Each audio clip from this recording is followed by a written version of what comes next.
Hey guys, Musa here from Quantum Home Improvements and Solutions. Welcome back. And so today I'm going to show you how to brew Cooper's 86-day Pilsner using their homebrew kit. This 86-day Pilsner is very easy to make, and the first thing you need to do is put in boiling water to soften the syrup. And so here you've got the yeast, and we'll put this yeast on the side for later. Okay, so now while we're waiting for the syrup to soften, we're going to sterilize and sanitize the fermenter. So now we're going to put some hot water. Okay, so now we'll get the syrup. Now, I'm going to use Cooper's light dry malt. These come in 500 gram packets and they suggest to use 1 kilo. Okay, so when you're putting the malt in, it will clog up a little bit, but that's right, it'll all dissolve. Now, we've got to fill the fermenter up to 23 litres. Now, this is just tap water, but when you are using water, it's got to be good, clean drinking water. Okay, so now I'll just put the collar on. And according to Cooper's directions, this should come in at 1038 specific gravity. There we are, 1038, spot on. Okay, now it's time to pitch the yeast. And this particular yeast, Cooper's has chosen for this Pilsner, needs to be pitched around about 21 to 24 degrees Celsius. During the period of fermenting, the brew needs to be between 13 to 15 degrees. Okay, just spread it around.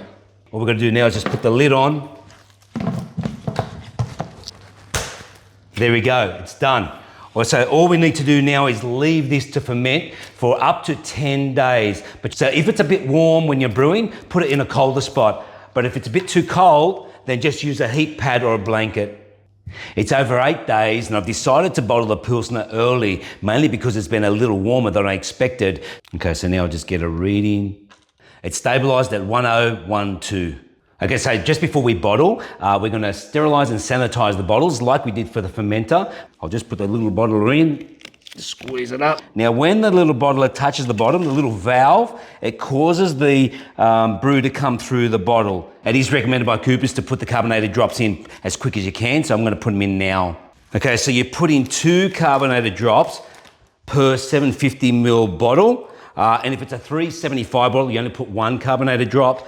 So now, the carbonation drops do exactly what they say. They carbonate the beer, but it's really important that you seal it off pretty tight, close that cap as hard as you can, so the gases won't escape. If the gases do escape, the beer will be worthless. All right, so now I'll just carbonate these bottles.